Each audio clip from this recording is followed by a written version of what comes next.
Pessoal, bom dia a todos. Bom dia aí, gente. Legal. O meu bom dia sai forte por causa do microfone e o de vocês um pouco abafado.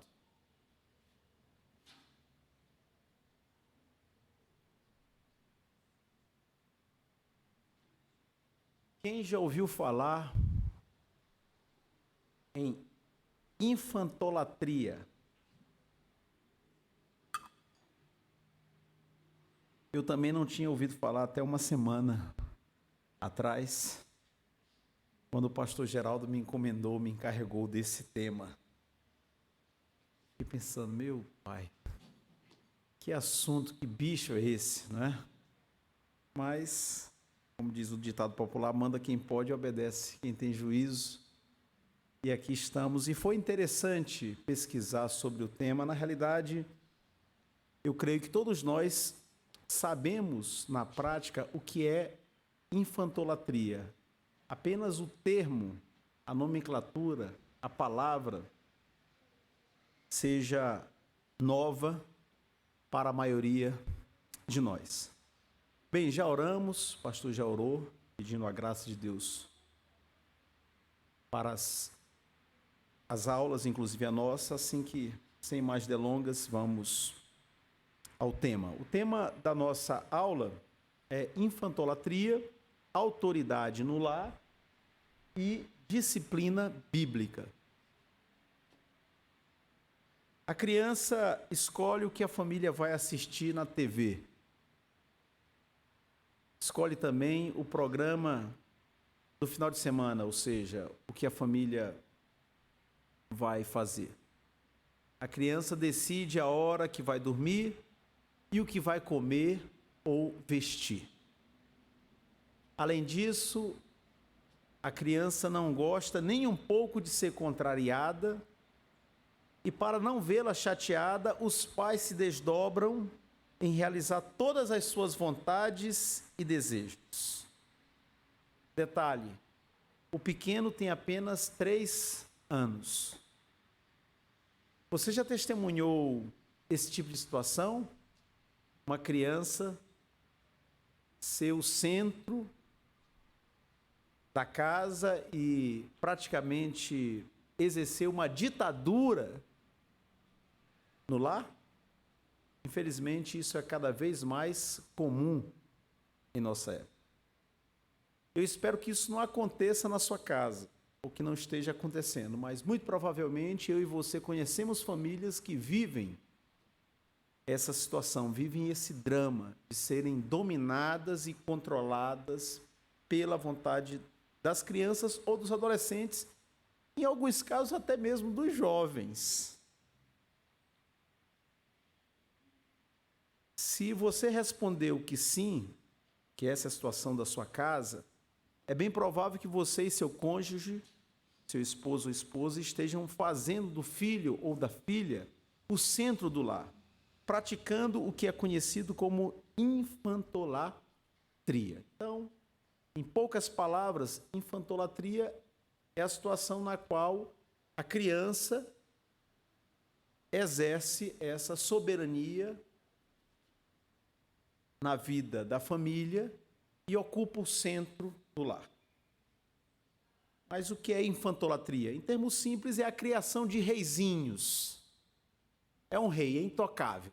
Aqui é o território dele, certo? Não se questiona, não se discute, tem que atender os gostos, caprichos e às vezes manhas do filho ou da filha.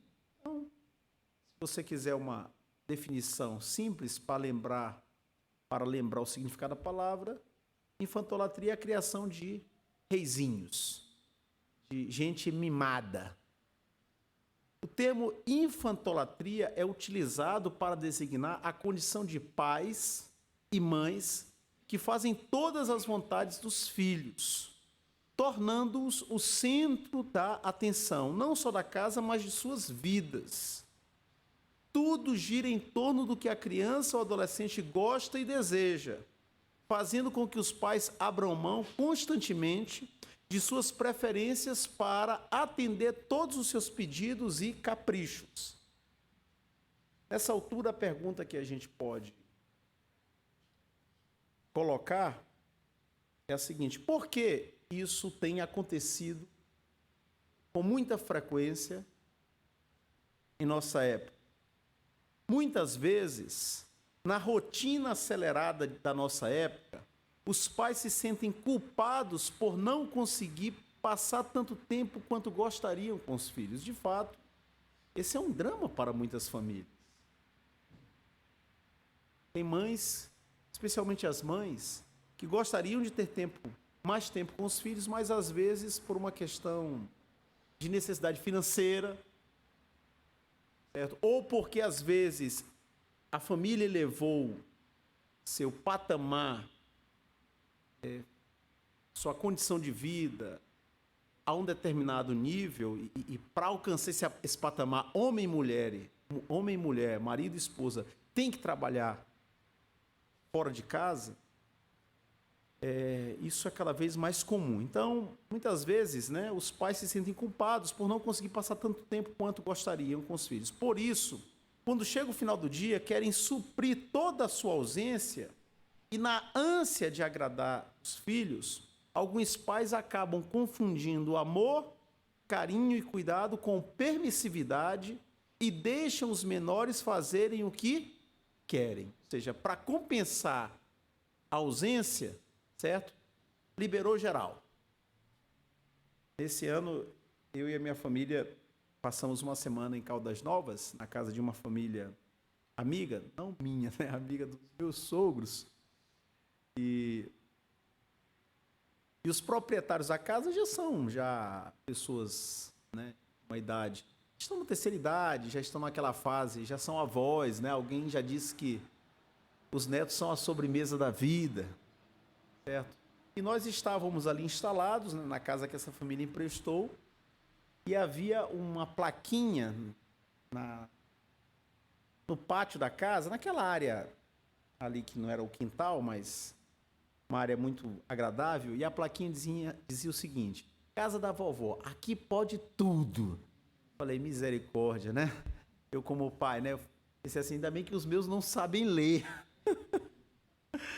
Tô brincando, viu, gente? Mas isso é o que acontece em algumas famílias, não no caso dos avós em relação aos netos, mas dos pais que, né, querem compensar a sua ausência durante o dia e acabam liberando geral. Então, o que pode começar com, deixa, é só hoje, pode acabar se tornando rotina até o ponto que a criança ou adolescente não aceite mais ser contrariada. E quando os pais se dão conta, eles já estão seriamente empenhados em realizar todas as suas vontades. Em outras palavras, viraram escravos dos filhos.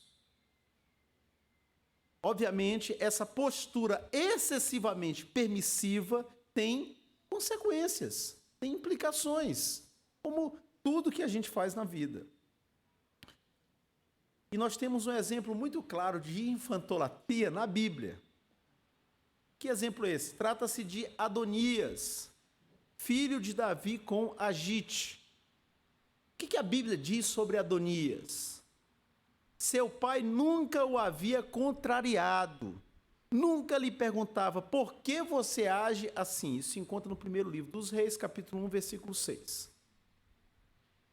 Um filho que não é repreendido e disciplinado, como foi o caso de Adonias, cresce mimado e deixa de ser preparado para a vida, pois desconhece limites para a sua vontade. No caso de Adonias, tenhamos em mente que era filho do rei, quer dizer, ele tinha um status. Se fosse aqui no contexto do Brasil do século XXI, era o filho do presidente. Ou se fosse na Inglaterra, a filha ou filho do rei, agora, né, o rei Charles, certo? Então, Adonias tinha status real. Ele vivia no luxo do palácio. E a Bíblia ainda diz, era formoso de aparência. Quando a Bíblia traz uma declaração como essa, que uma pessoa era formosa de aparência, significa dizer que ele era muito bonito. Ele era pintoso. Não sei se você conhece a expressão, viu, Geraldo? Mas em alguns lugares do Brasil, né, quando se quer dizer que uma pessoa tem uma beleza acima da média, ele é pintoso, certo? Ele é muito bonito, né? Quer dizer, era um homem, era uma pessoa que tinha todas as circunstâncias favoráveis para que o seu ego se inflasse. Jamais tinha sido contrariado pelo pai, era filho do rei, não era filho de pastor, não era filho de professor, não era filho de funcionário público, era filho do rei. Filho do rei é príncipe. E ele não dependia de ajuda social. Ele vivia no palácio, comia do bom e do melhor, certo? Ele era o centro das atenções.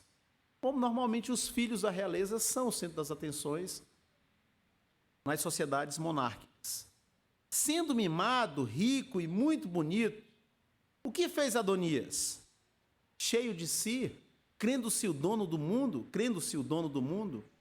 Adonias tentou usurpar o trono de Davi. Ele tentou ocupar a cadeira real. Já estava decidido que o novo rei seria Salomão, outro filho de Davi. Então, o que Adonias fez? Reuniu cavaleiros, carruagens e 50 homens para irem adiante dele, ou seja, fez uma procissão, né?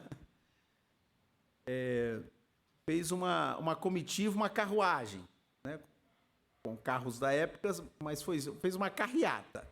E ainda contou com o apoio de Joabe, que era o comandante do exército israelita, um homem muito antigo, certo, que já havia prestado muitos serviços a Davi e ao povo de Israel, e também com o apoio de Abiatar, sumo sacerdote. Em outras palavras, Adonias ele foi muito estratégico. Ele reuniu cavaleiros, homens influentes, certo? Pessoas de influência em Israel, o chefe do exército e o chefe dos sacerdotes. Então ele tinha apoio militar, tinha apoio religioso e tinha apoio da liderança política. Ele liderou uma conspiração a fim de assumir o trono do pai. Chegou ao ponto de dar um grande banquete aos príncipes e poderosos do reino, numa atitude politiqueira. Inclusive, deixou de fora da celebração, ou seja, ele não convidou para o banquete qualquer pessoa que discordasse do seu plano, como o profeta Natã. Então, quando soube-se que Adonias estava dando um banquete, estava patrocinando, promovendo toda essa situação para ser o novo rei, avisaram a Davi, que já estava na idade bem avançada, e o que Davi fez? Informado sobre o ato de Adonias, Davi coroou Salomão e praticamente eliminou as chances do filho jamais contrariado, ou seja, de Adonias, praticamente eliminou as chances de Adonias de alcançar seu objetivo, ou seja, uma vez que a sociedade viu que Davi tinha coroado Salomão, aqueles que eram tolinhos entenderam a jogada de Adonias, e Adonias ficou sem espaço. O que fez Adonias quando Davi coroou Salomão? Fugiu temendo ser morto pelo novo rei e se escondeu no tabernáculo. Ora, o tabernáculo é a instituição que antecede o templo, é um local sagrado, certo? No recôndito mais interior do tabernáculo, somente os sacerdotes podem adentrar. Ou seja, ele foi para o tabernáculo justamente para não ser morto, né? Porque qualquer pessoa que entrasse, menos ele, na cabeça dele, no tabernáculo, profanava aquele espaço sagrado. Mas Salomão o tratou com misericórdia e disse que se ele lhe fosse leal, ou seja, se ele não aprontasse, nada lhe aconteceria. Então Adonias saiu do tabernáculo e foi para casa. Mas quem é mimado, certo? Quem se acha o dono do mundo, volta a aprontar, é questão de tempo. Pouco tempo depois, Adonias desejou se casar com Abisag. E quem era Abisag? O problema é que Abisag era a jovem sunamita que havia cuidado de Davi durante seus últimos dias. Embora o texto bíblico registre que Davi não chegou a conhecê-la como mulher, certamente porque já estava em idade avançada, o fato é que diante de Israel, Abisag era vista como concubina de Davi. Inclusive, tem uma expressão bíblica que diz que Abisag esquentava os pés de Davi. Quer dizer, dormia com ele, né? Não sei se vocês sabem, tem uma explicação médica que eu não sei qual é, mas normalmente os idosos sentem mais frio que os mais jovens. Então, Davi, na sua velhice, ele precisou de uma costela para lhe aquecer. E Abisag era concubina de Davi. Ao querer casar-se com Abisag, Adonias deu a entender que ele estava reivindicando o trono. Por quê? Porque ele queria casar com aquela que foi a última companheira de Davi. Esse parece ter sido o entendimento do rei Salomão quando soube de sua pretensão para com Abisag. Aos olhos de Salomão, autorizar o casamento de Adonias com Abisag implicava abrir mão de seu reino em favor de seus adversários. Porque Salomão não confiava em Adonias. Então, o que Salomão fez? O rei resolveu acabar com qualquer possibilidade de conspiração e ordenou que Benaia matasse Adonias e Joabe, aquele que outrora havia dado apoio a Adonias, e que o sacerdote Abiatar, que também havia apoiado Adonias, fosse expulso para Anatote. Então, foi assim que terminou a vida do menino mimado, jamais contrariado, chamado Adonias. Terminou morto pelo próprio irmão, por quê? Porque ele nunca aceitou ser frustrado, não ter as suas vontades e caprichos atendidos. Adonias, aquele que nunca havia sido contrariado pelo pai, não tinha limites. Ele não conhecia limites. Podemos dizer, em termos de nossa época, que ele é um exemplo de infantolatria.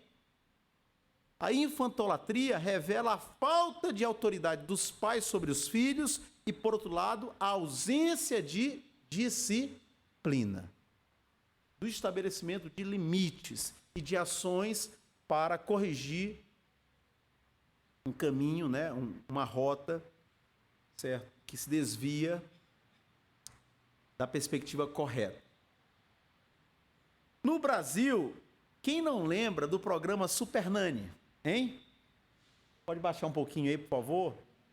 Obrigado. O programa Super Nani, né, era um programa semanal que passava no SBT, fez muito sucesso, né? Ele foi transmitido de 2006 a 2014. O que a Super Nani, a Cris Poli, né, a protagonista do programa, fazia? Quem assistiu alguns episódios, né, aqui, ó, né, e a Super Nani tem vários fãs aqui, certo? Eu também assistia, viu, gente, algumas vezes. Quem assistiu o programa pode lembrar que a Cris Poli, o que ela fazia? Ela punha limites, ela estabelecia regras. O que os pais, por diferentes razões, às vezes por serem excessivamente bananas, perdoem a expressão, mas alguns pais são bananas. Alguns, não todos. Outros, certo, não conseguem impor sua autoridade por razões diferentes, certo? Às vezes por excesso de trabalho, às vezes porque estão aí enfrentando outros dramas, certo? Às vezes porque há um conflito entre, né, os cônjuges e isso, obviamente, dificulta, inviabiliza, certo, o exercício da autoridade. Se a gente conhece e sabe, aqueles que são pais, por experiência própria, que quando o casal está afinadinho, está bem, já é um desafio exercer autoridade sobre os filhos. Imagina quando existe um problema entre os pais, certo?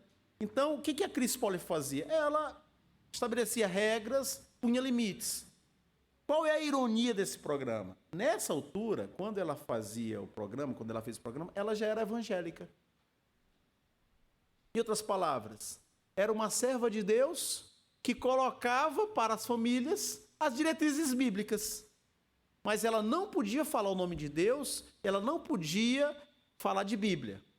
Inclusive, pesquisando, né, para saber um pouquinho mais, tem uma entrevista dela, que ela relata o seguinte: essa entrevista foi dada depois que ela terminou o programa, né, depois que ela já não estava mais fazendo o programa. Que quando o SBT a chamou para contratá-la, certo? Uma pessoa lá do SBT disse, né, falou: você é evangélica, mas o programa não. Então, não fale de Deus, não fale de Bíblia, certo? E ela ficou num dilema. certo? E aí, né? Ela ficou, será que realmente eu devo aceitar essa proposta? Finalmente, ela entendeu que ela pediu sabedoria a Deus, e eu acredito que isso aqui é até um princípio, né? Uma situação que serve para a gente desenvolver uma reflexão, certo? Porque pode ser que em alguns casos nós nos encontremos em situações parecidas a que a Cris Poli experimentou, conheceu, certo? Por quê? Porque foi lhe dada a oportunidade em cadeia nacional, certo?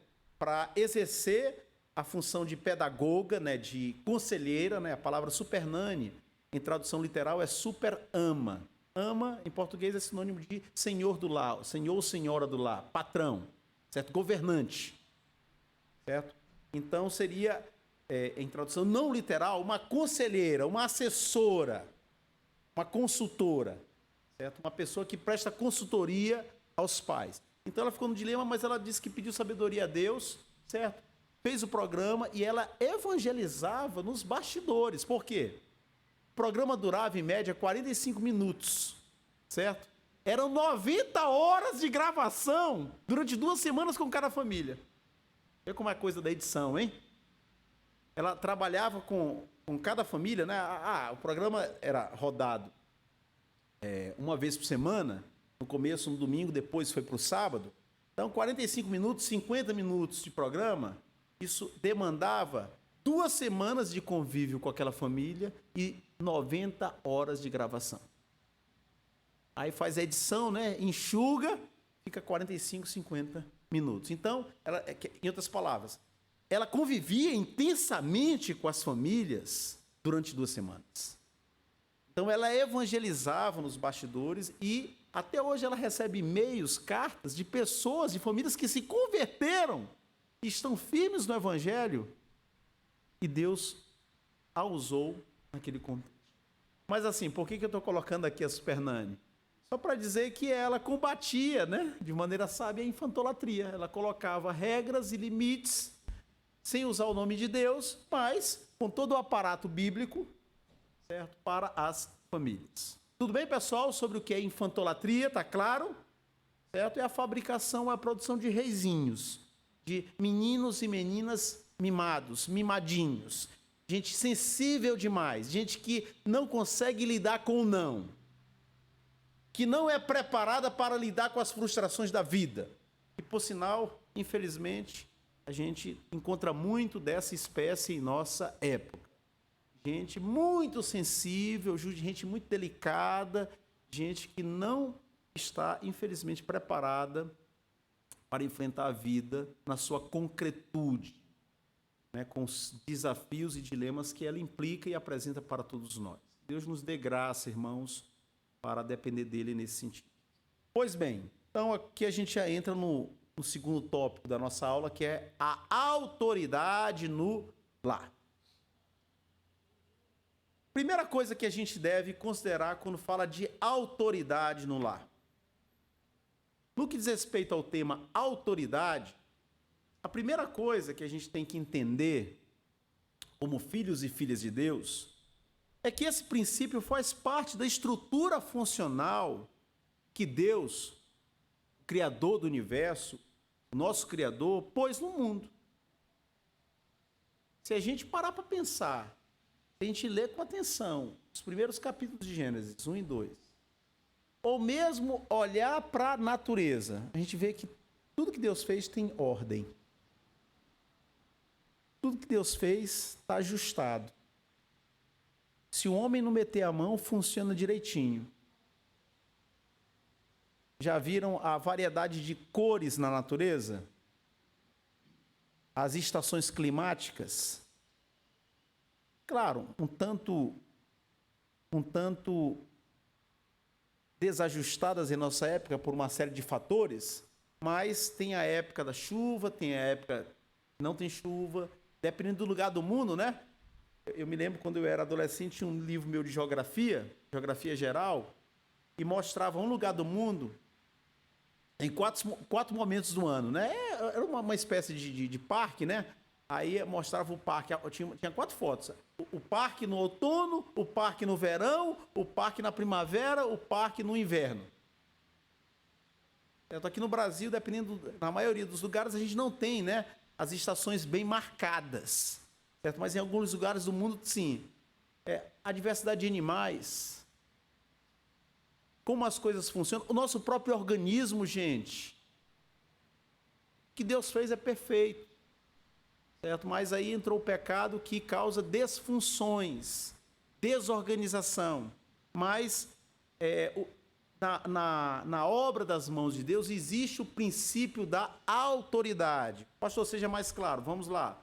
Segundo Deus, que é o Senhor, Criador e o Senhor da vida, os pais devem governar o lar. Não são os filhos que devem governar o lar. Não é o reizinho, não é a rainha, a princesinha, não é a mimadinha, não. Pastor, tem fundamento bíblico para isso? Tem. Ouça, meu filho, a instrução de seu pai e não despreze o ensino de sua mãe. Está lá em Provérbios, capítulo 1, versículo 8. Não é? Ouça, papai, e atenda o capricho do teu filhinho. Ouça, mamãe, e seja submissa à tua filha. Não. Efésios, filhos, obedeçam aos seus pais no Senhor, pois isso é justo. Honra teu pai e tua mãe. Este é o primeiro mandamento com promessa. Para que tudo te corra bem e tenhas longa vida sobre a terra. Interessante como Paulo, certo, interpreta esse mandamento que aparece lá no Decálogo.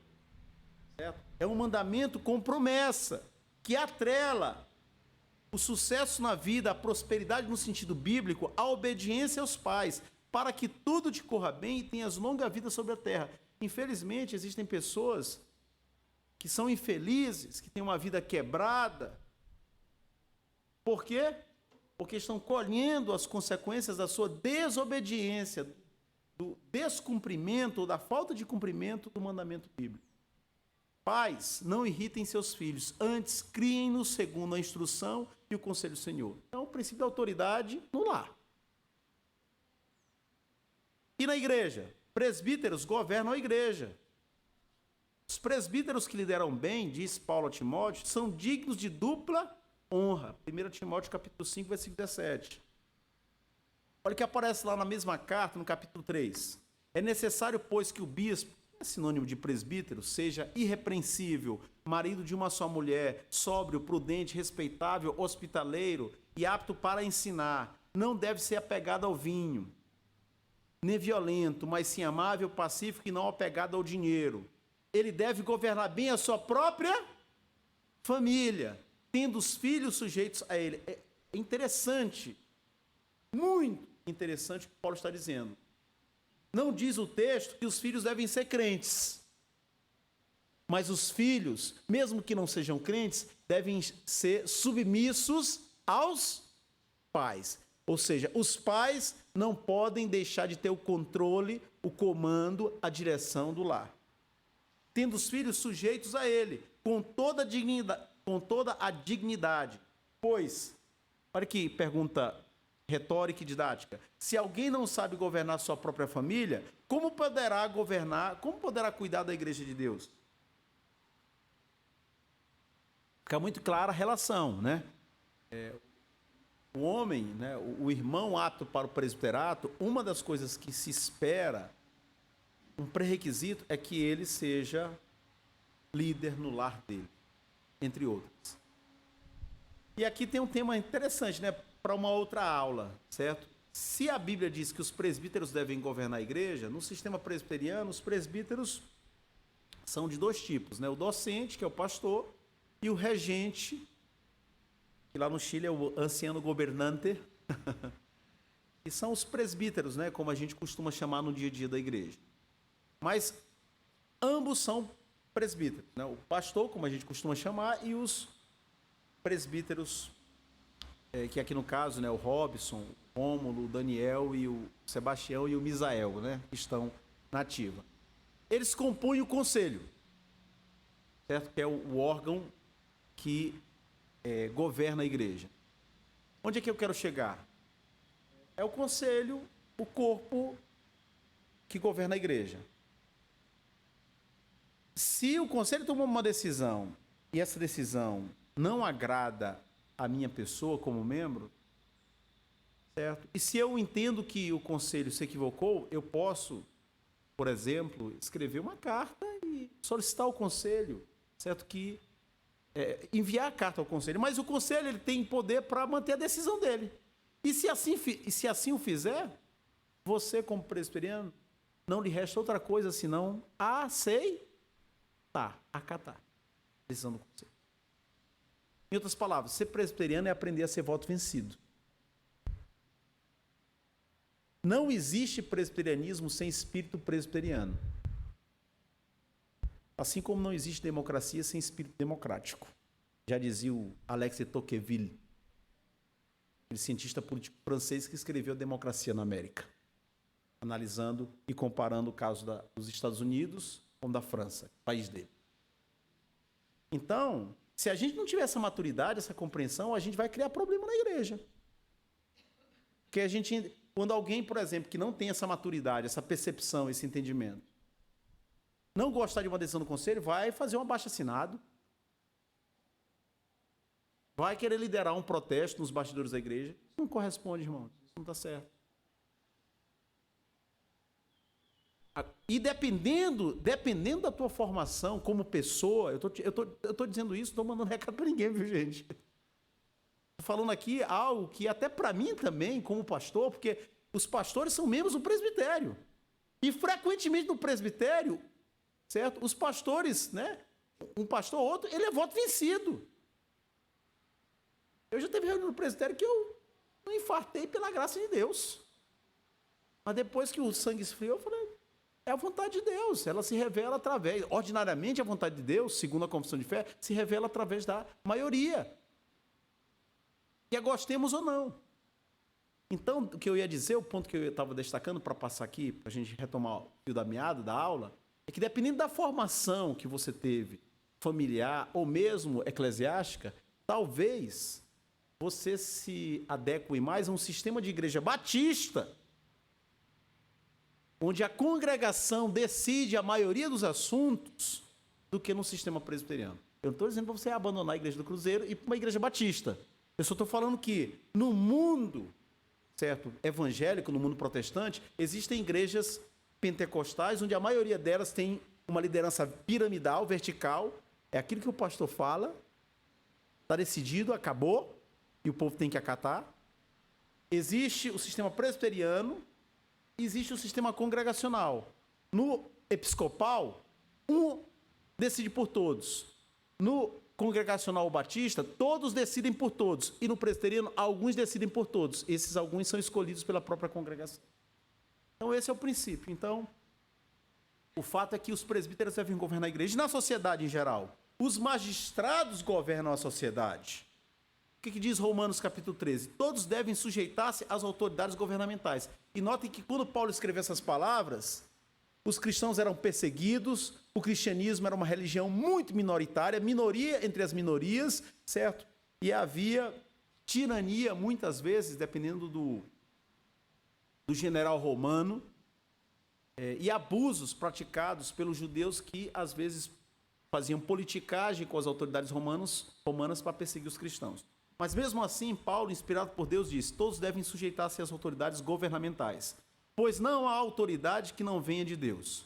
As autoridades que existem foram por ele estabelecidas. Portanto, aquele que se rebela contra a autoridade está se colocando contra o que Deus instituiu, e aqueles que assim procedem trazem condenação sobre si mesmos. Pois os governantes não devem ser temidos, a não ser pelos que praticam o mal. Você quer viver livre do medo da autoridade? Pratique o bem. E ela, a autoridade, o enaltecerá, pois é serva de Deus para o seu bem. Mas se você praticar o mal, tenha medo, pois ela não porta a espada sem motivo. É serva de Deus, agente da justiça para punir quem pratica o mal. Portanto, é necessário que sejamos submissos às autoridades, não apenas por causa da possibilidade de uma punição, mas também por questão de consciência. Pastor, eu não gosto desse versículo. Eu lamento, irmão. Foi Deus que decidiu colocá-lo na Bíblia, esse trecho. Qual é o limite em relação às autoridades?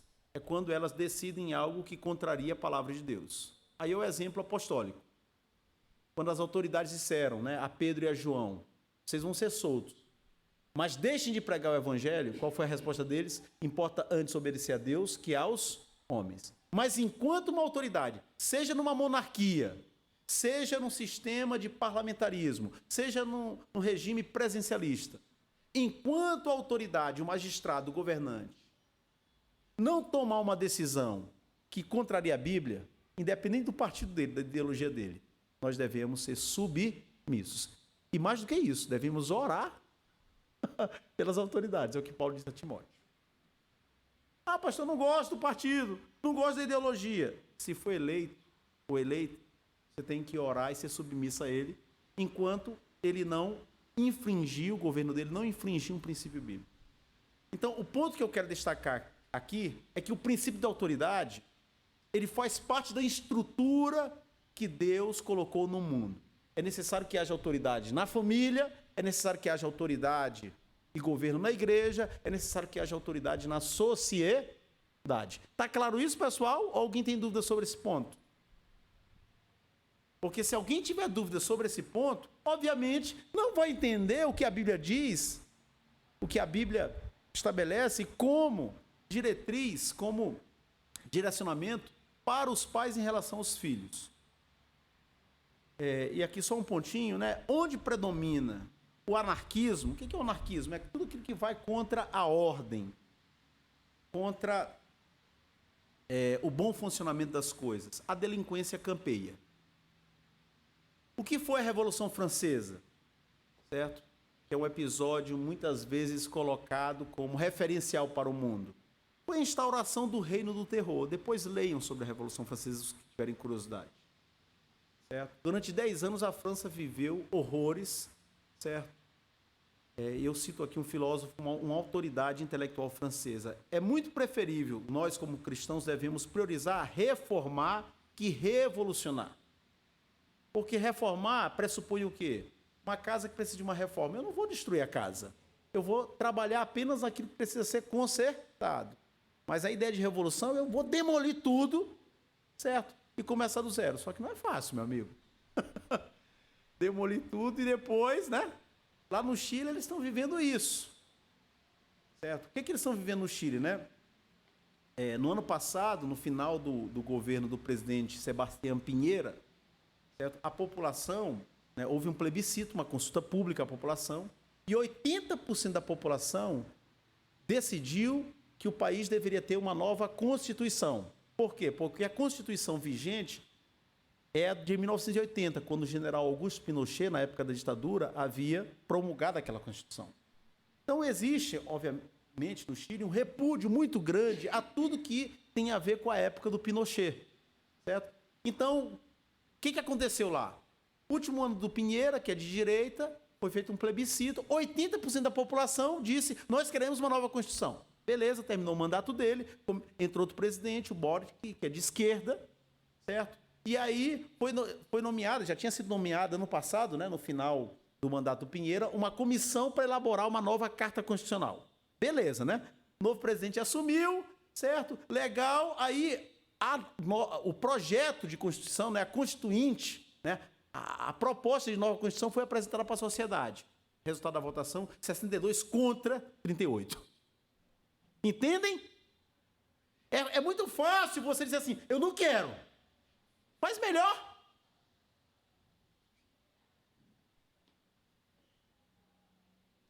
É muito fácil dizer, eu não quero comer isso aqui. Então tá, então você prepara a comida e vai servir para a família hoje.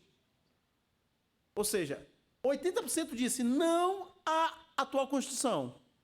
E aí, quando a sociedade viu o projeto da nova Constituição, 62 disse, a gente também não quer essa.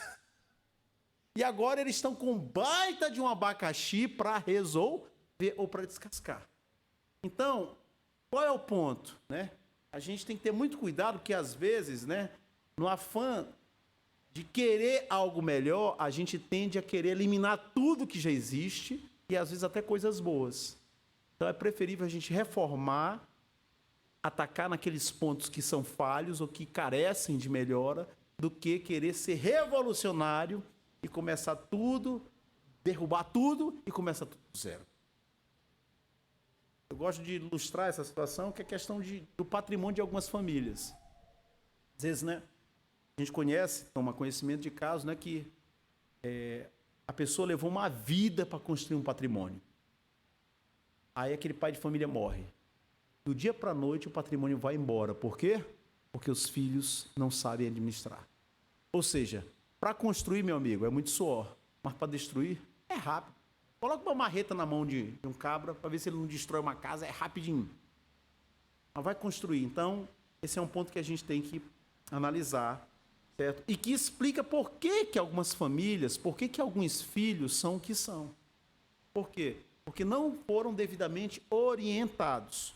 Eu vou saltar aqui a citação do Raymond Aron, esse intelectual francês, que ele basicamente diz, aqui no final, tem destaque, a França precisou de um século, depois da Revolução Francesa, para encontrar outro regime que fosse aceito pela grande maioria da nação. Ou seja, segundo ele, que é um intelectual francês, renomadíssimo, o Raymond Aron, ele faz uma análise, ele diz assim, depois da Revolução Francesa, nosso país patinou durante 100 anos para conseguir voltar a encontrar o eixo.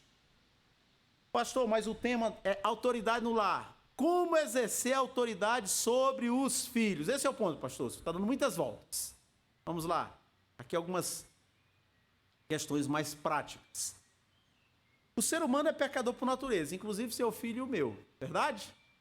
Não, pastor, isso é um anjo, pastor. Ele é puro. É um anjo, né? Caído do céu. Só se for. Não. Essa concepção de que as crianças são puras, são inocentes, ela não é própria da Bíblia. Pelo contrário, a Bíblia diz, Davi no Salmo 51, né? Em pecado me concebeu minha mãe. Eu nasci na iniquidade, em pecado me concebeu minha mãe. Quer dizer, desde que Adão e Eva erraram lá no Éden, todos nós, independente da nacionalidade, independente da época, nascemos pecadores.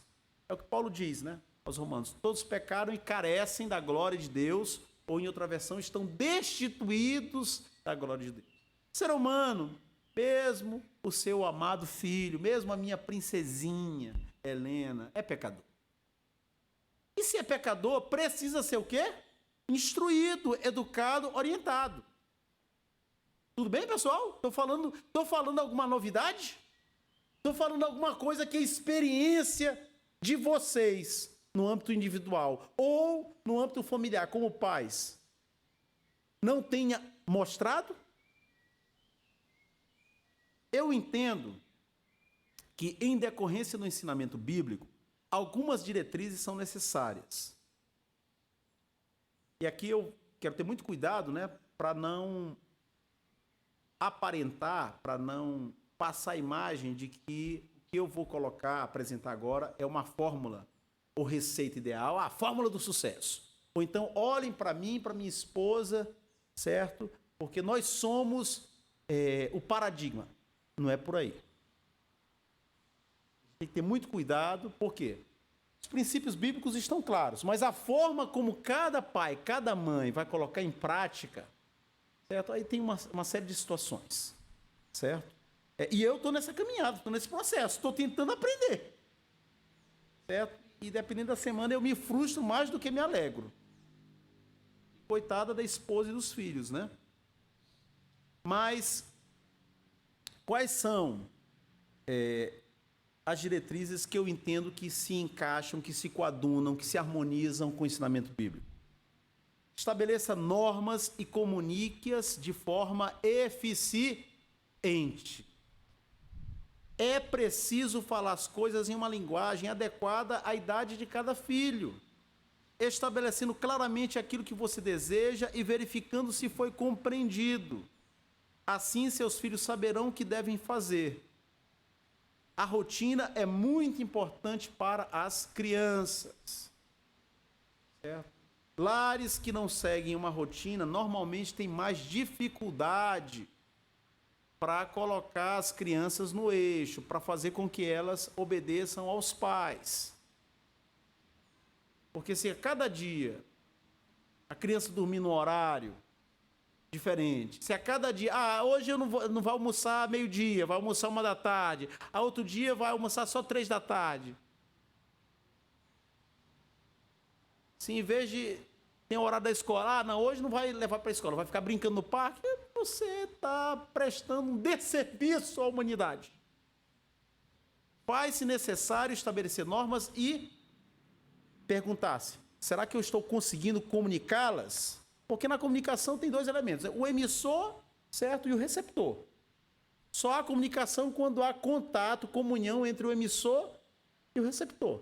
Então, às vezes, os pais podem estar falando numa linguagem, de uma forma, que os filhos não entendam. Então, é importante atentar para esse aspecto. Não dê muitas normas ao mesmo tempo, principalmente, né, se tratam de crianças. Por quê? Muitas vezes parece que os pais estão recitando um poema de tantas exigências que fazem em uma só frase. A capacidade das crianças, sobretudo das menores, não dá conta de digerir tudo. Alguma coisa vai escapar. Foque naquilo que é essencial. Se às vezes nós adultos nos atrapalhamos diante de tantas instruções, imagina a criança. Eu não sei o sentimento de vocês, mas quando eu compro um computador ou um eletrodoméstico e eu abro o manual de instruções, me dá um desespero. Ou receita médica, né? Você compra, não é receita médica. Como é que é o nome? A gente compra um remédio, né? Vem uma... Nossa, cara! Um dos meus pecados, um dos meus problemas é a paciência. Eu luto. Sou muito impaciente. Estou admitindo aqui uma falha. Então, quando eu olho uma bula, eu já estou numa idade, pessoal, certo? Que eu só enxergo com óculos. Aí vem aquelas letrinhas, com aqueles termos técnicos, gente, aqui dali já me dá um cansaço antes mesmo de começar. Aí eu peço ajuda da esposa, né? Prometeu no casamento, na alegria e na tristeza, então a gente divide o fardo com a esposa. Certo? Então, foque naquilo que é essencial. Não espere que a criança vai entender tudo, ou tenha que ser educada em todos os assuntos ao mesmo tempo. Foque naquilo que é essencial. Em outras palavras, escolha as batalhas, escolha as lutas, porque se você tentar lutar todas, você vai infartar. Estabeleça limites, deixe claro quais são os horários de estudo, os de entretenimento e de descanso. É o que eu creio. Se você tem outra fórmula e dá certo, beleza, depois você compartilha comigo, certo? Com os pais com os quais eu converso, né, aquilo, o pouco que eu leio, o pouco que eu busco me informar, o que eu percebo que o caminho das pedras é a questão da rotina, dos horários, né? Por exemplo, terminadas as tarefas da escola, dê 2 horas, se for o caso, né, dependendo do seu contexto, para brincarem ao ar livre. Terminado esse tempo, encerra-se a brincadeira. No caso dos adolescentes, é importante estabelecer um horário de chegada em casa e exigir o seu cumprimento. Porque, meu amigo, se você perder as rédeas, você perder a autoridade, use o tom de voz certo. Nem um tom de quem parece estar pedindo um favor, implorando, porque tem pai que é assim, né? Quando vai falar com o filho, né? Parece que está o quê? Implorando ao filho. Há uma inversão quase de papéis, certo? Nem gritos e surtos violentos. Adote um tom que denote segurança, firmeza e confiança. É um desafio, inclusive, para mim. Faça contato visual. Sempre que você se dirigir ao seu filho, olhe-o nos olhos e adapte a sua estatura. Agache-se, se tratar de uma criança pequena. É importante isso. Lá em casa a gente faz muito isso com o Timóteo. Timóteo, a gente está dando comando, né? Está dizendo, não faz isso. E ele está com a cabeça... Às vezes ele está no mesmo ambiente, na sala, mas olha, a gente para, segura, olha aqui nos olhos. Certo? Assim você fortalece a conexão com seu filho e aquilo que você disser terá mais valor. Seja coerente. Os seus filhos estão observando você o tempo todo.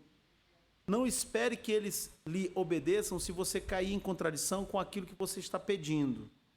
Cumpra as consequências que você estabeleceu. Se você disse ao seu filho, por exemplo, queria tomar o celular dele por uma semana, se ele fizesse algo que você pediu para não fazer, não volte atrás. Não se desmoralize.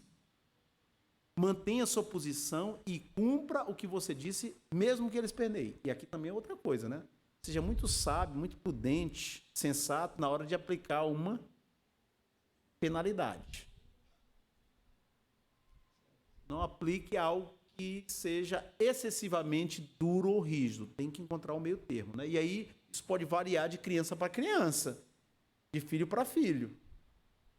Se você ceder, seu filho saberá que basta chorar um pouco e tudo estará resolvido, porque você é um coração de manteiga.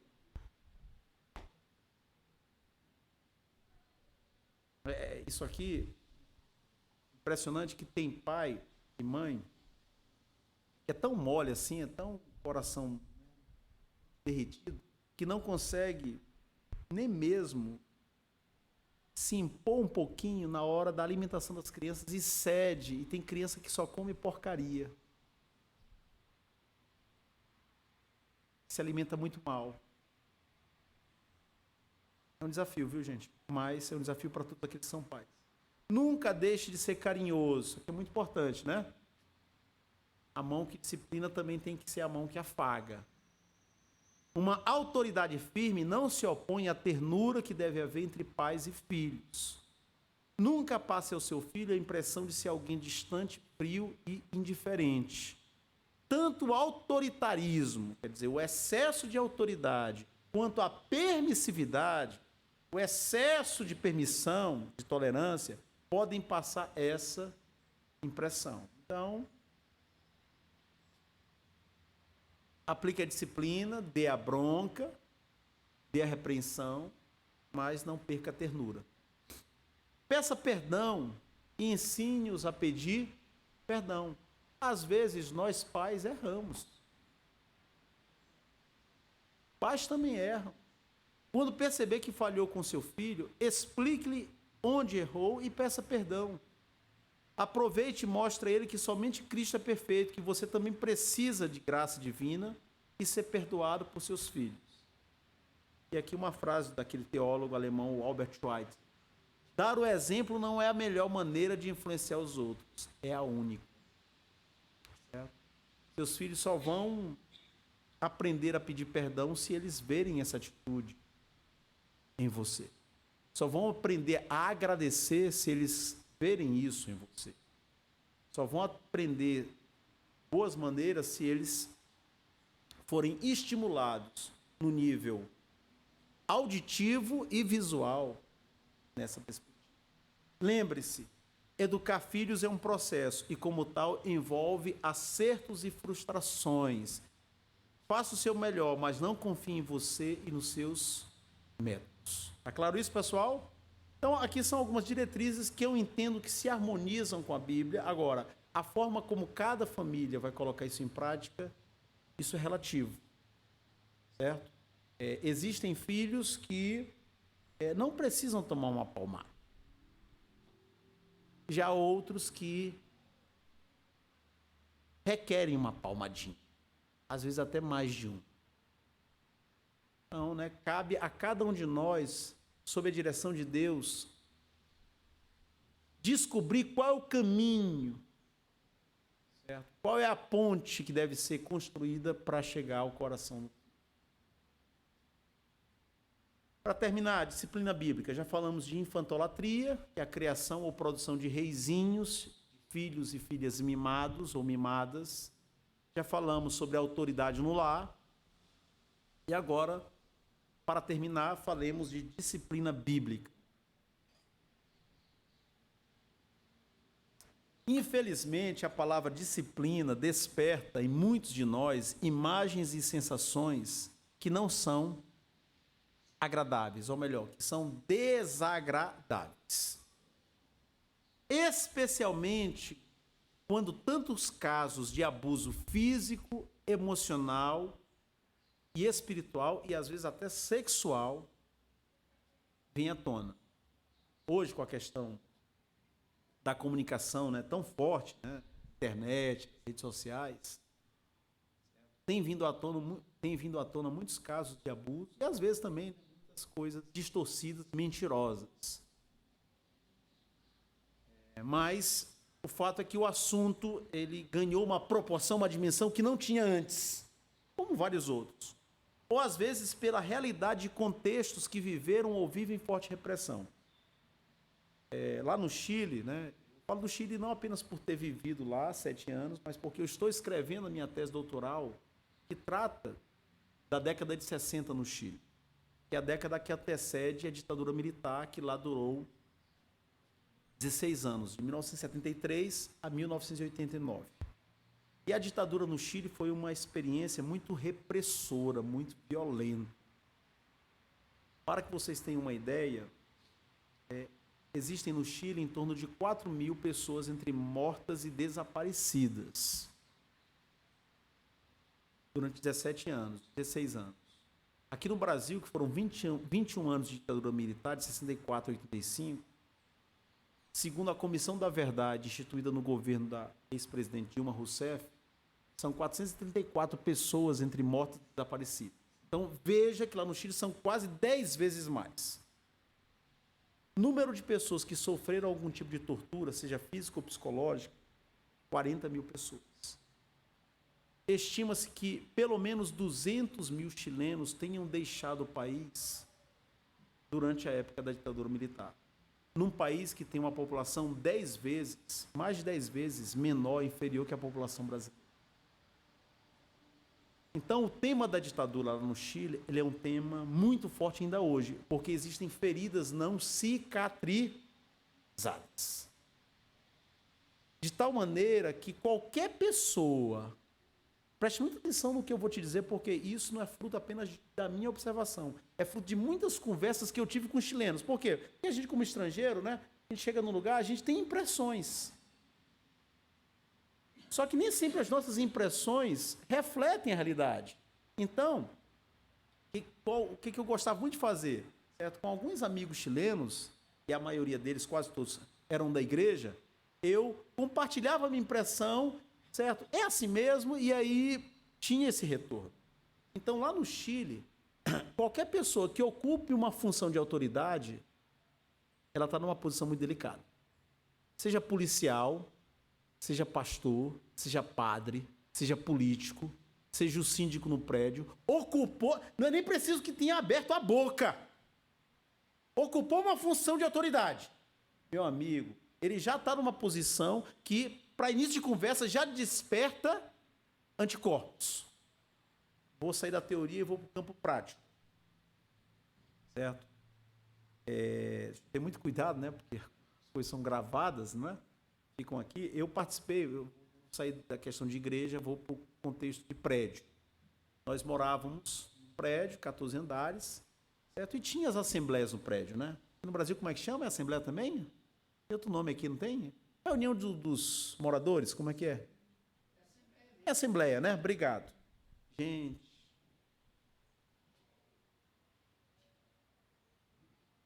Só tinha horário para começar, não tinha horário para terminar. Eles queriam resolver todos os problemas do país na assembleia do prédio.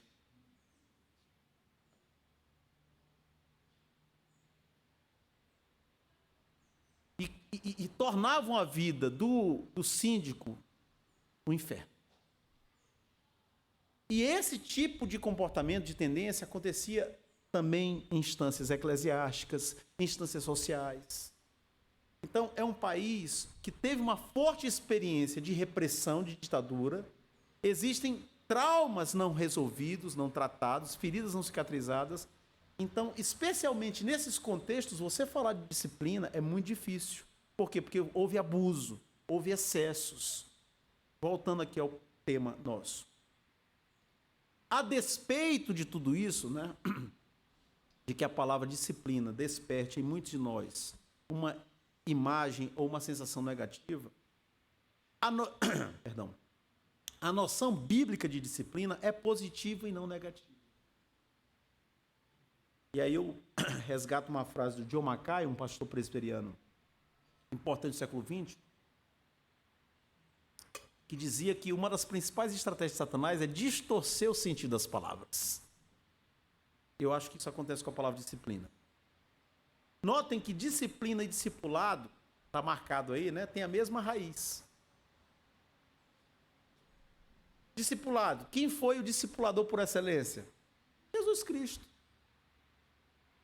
Discípulos são aqueles que são discipulados. A palavra disciplina e a palavra discipulado têm a mesma raiz. E tem mais do que a raiz, tem muita coisa em comum. A razão da disciplina deve ser a correção amorosa, trazer de volta ao caminho, consertar. Não tem a ver com mera punição, como muitas vezes, certo, a palavra chega aos nossos ouvidos. Meu pastor lá em São Luís Maranhão costuma dizer, disciplina que não discipula, nem tem o verbo discipula, viu, gente?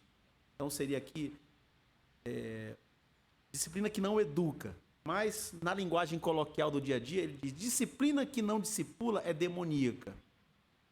Isso aqui também coloca sobre a mesa um ponto para a nossa reflexão. Que às vezes uma pessoa é disciplinada na igreja, ela é abandonada e não acompanhada.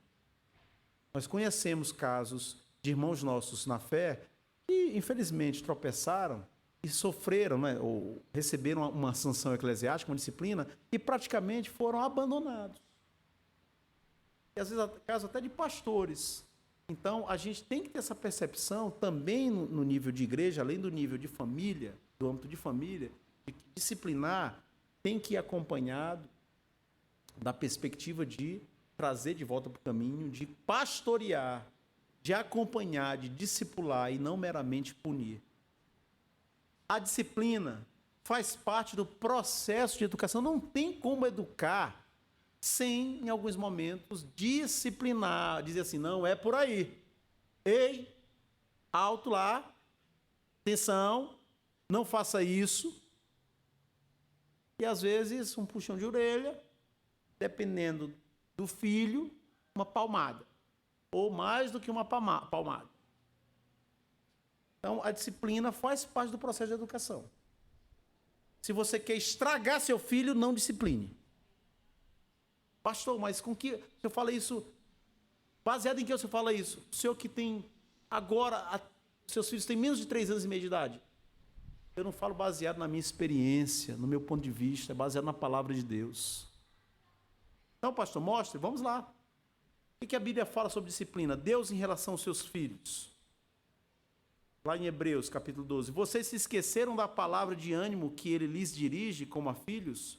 Meu filho, não despreze a disciplina do Senhor, nem se magoe com a sua repreensão, pois o Senhor disciplina a quem ama e castiga todo aquele a quem aceita como filho. Suportem as dificuldades, recebendo-as como disciplina. Deus os trata como filhos. Pois qual o filho que não é disciplinado por seu pai? Se vocês não são disciplinados, e a disciplina é para todos os filhos, então vocês não são filhos legítimos, mas sim ilegítimos. É uma pergunta retórica, né? uma reflexão, um jogo de palavras, um raciocínio retórico. Ou seja, se vocês são disciplinados, significa dizer que Deus tem vocês como filhos, porque aquele que ama, o pai que ama, ele disciplina.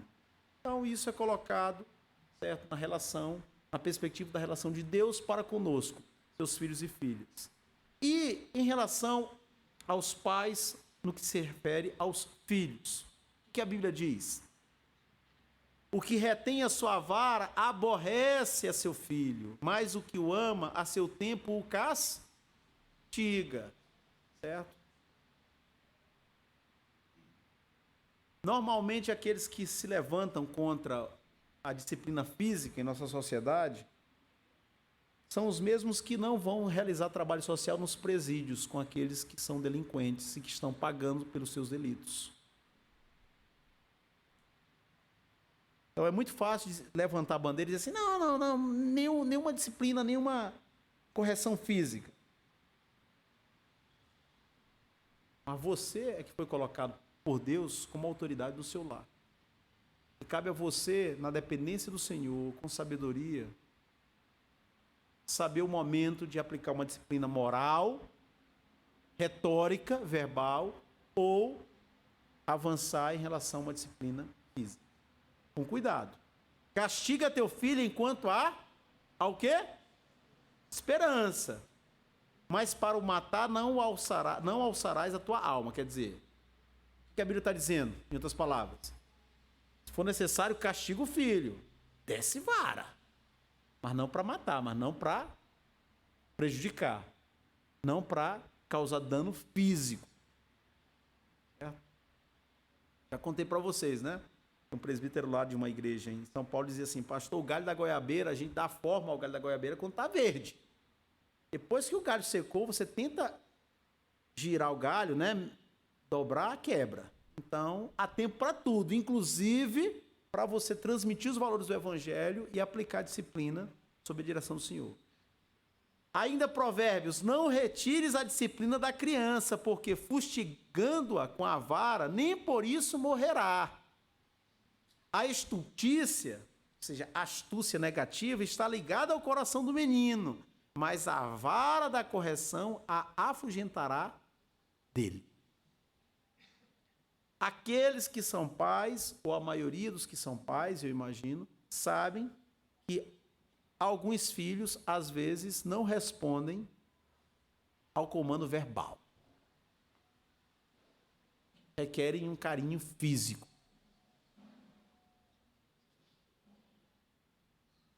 Mas o que é exatamente a vara? Segundo Ted Tripp, certo? Um pastor e teólogo que tem se especializado no tema da educação de filhos na perspectiva bíblica, usar a vara como um pai, ele define usar a vara como um pai fiel a Deus e em fidelidade para com seu filho ou sua filha, assumindo a responsabilidade do uso cuidadoso, oportuno, calculado e controlado do castigo físico para reforçar a importância de obedecer a Deus, resgatando assim a criança de continuar em sua estultícia até a morte, para evitar que tenhamos mais Adonias, mais gente que, por falta de repreensão e de ser contrariada, na idade em que era galho verde de goiabeira, quando chega na fase adulta, não aceita não, desconhece limites. Então há tempo para tudo, inclusive para você investir mais atenção e esforços na transmissão, na educação dos valores do Evangelho e, se necessário, também na aplicação da disciplina moral ou mesmo física. A disciplina física ou moral é fundamental para o estabelecimento de limites. Pessoal, eu tenho absoluta consciência de que aquilo que eu estou dizendo aqui, no púlpito desta igreja, vai na contramão do que muitos hoje na educação secular, na escola secular, afirmam. Na realidade, segundo alguns, eu deveria até ser incriminado por estar dizendo isso. Só que eu prefiro ficar com a Bíblia, a palavra de Deus, do que com teorias, conceitos e agendas humanas.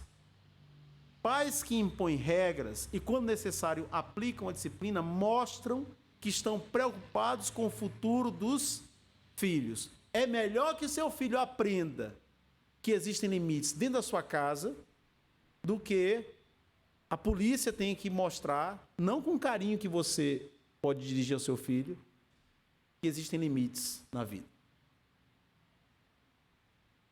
Então é melhor a gente fazer o dever de casa, certo? Os grandes atletas, aqui, só para destacar mais esse ponto, que a palavra disciplina não implica necessariamente numa coisa negativa, os grandes atletas precisam de disciplina. Eu me lembro, todos aqui, né, a maioria lembra daquele nadador César Cielo, foi medalha de ouro na Olimpíada de Pequim. Pequim foi 2008, né? Londres foi 2012. E aí, numa das entrevistas que ele deu depois, gente, para um brasileiro ganhar uma medalha de ouro na natação, na prova mais rápida, que é de 50 metros, bater os americanos, rapaz, isso aí é um feito, certo? Gigantesco. E eu me lembro que numa das entrevistas que o César Cielo deu, após ter conseguido obter a medalha de ouro, foi assim, 4 anos sem Coca-Cola.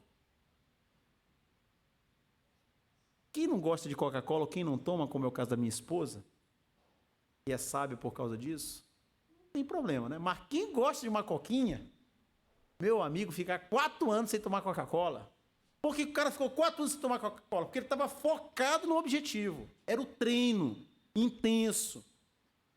Então, os grandes atletas precisam de disciplina. E não apenas os grandes atletas. As pessoas que vencem na vida precisam de disciplina. Os que vencem na vida são os disciplinados. Não necessariamente os mais inteligentes ou os mais espertos. Aliás, a experiência demonstra o quê? Que normalmente os mais disciplinados chegam mais longe que aqueles que são mais inteligentes. Por quê? Porque normalmente quem é mais inteligente se acomoda. Mas aquele que não tem aquela inteligência brilhante, ele sabe que ele tem que ralar duro, meu amigo, para passar no concurso, para entregar a dissertação, a monografia ou a tese, para buscar o pão, o sustento da família dele. Então, nessa perspectiva é que normalmente essas pessoas chegam mais longe do que aqueles que são acima da média ou dos espertos. Meus irmãos e irmãs, que Deus nos ajude, que Deus nos dê graça. Tudo isso que eu disse é relativamente fácil dizer, né? Declarar. Colocar em prática é outra história, né? Tem uma frase daquele falecido economista, Joel Betting, inclusive é uma frase, título de um livro dele, né? Na teoria, a prática é outra coisa. Ele dizia, né? Na teoria, a prática é outra coisa. Não precisa tomar essa frase literalmente, mas o que ele queria dizer, moral da história é que, né? Tudo é muito perfeito na teoria, na prática, certo? Os desafios são muito maiores. Então, nós precisamos da graça de Deus para não apenas saber, mas para colocar em prática os princípios da palavra dele. Pedi o pastor para vir e orar por nós, para que Deus nos ajude a caminhar segundo a vontade de Deus. Muito bem, vamos ficar de pé, vamos orar, pedir que Deus nos dê graça, nos ajude na nossa tarefa aí de educação. E aqueles que já têm os filhos grandes também têm a tarefa de ajudá-los, os outros que têm os filhos menores, na tarefa de educação deles, né? Que Deus nos ajude, tá bom? Deus bendito, obrigado pela tua palavra, louvado seja o teu nome, dá-nos graça, nos fortalece. Ajuda-nos a nos ajudarmos a sermos corpo de Cristo, a experimentarmos aquilo que vem de Ti, a correção amorosa, o afago celestial, aquelas gotas da Tua verdade que vão sendo plantadas pelo Teu Espírito dentro de nós, para que haja a correção que abençoa, para que haja a correção que ilumina, e o fruto dela é a vida de pessoas saradas, cuidadas, que podem agora ser instrumentos de bênção na vida de outros. Ajuda-nos como igreja a caminharmos nessa direção, a sempre andarmos assim. Abençoa, Deus, aqueles que têm filhos pequenos, para que os pais consigam encontrar o subsídio e a substância necessária no Senhor, nesse processo tão importante de educação. Abençoa aqueles que já têm os filhos grandes, abençoarem aqueles que têm os filhos pequenos. Dê graça aos solteiros a prestarem atenção e ajudarem aqueles que são casados a abençoarem seus filhos. Nos ajuda como igreja a sermos instrumentos de bênção uns na vida dos outros nessa direção. Obrigado pelo que aprendemos hoje, leva-nos na tua paz e nos traz logo mais à noite para cultuarmos e bendizermos o teu nome juntos. É a nossa oração em nome de Jesus. Amém.